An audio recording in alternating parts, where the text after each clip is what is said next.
こんにちは。私は日野です。数学的研究業の西田です。今日は2026年17日土曜日です。トレーニングを始めましょう。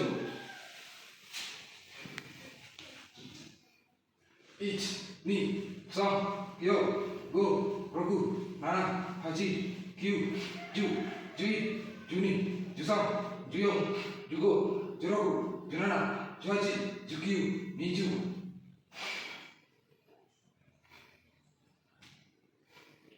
21、22、23、24、25、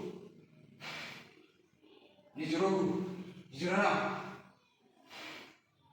28、29、30。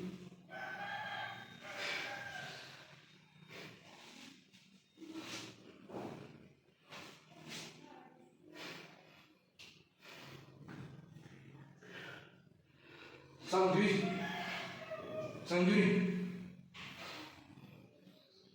33、34、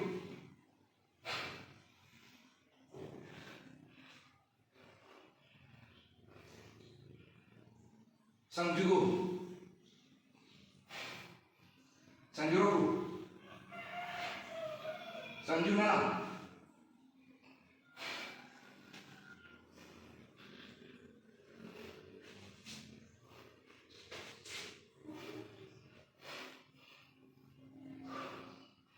38、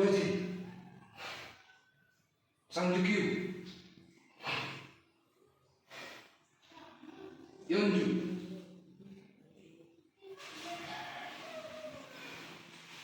はい、終わりました。設置されてます。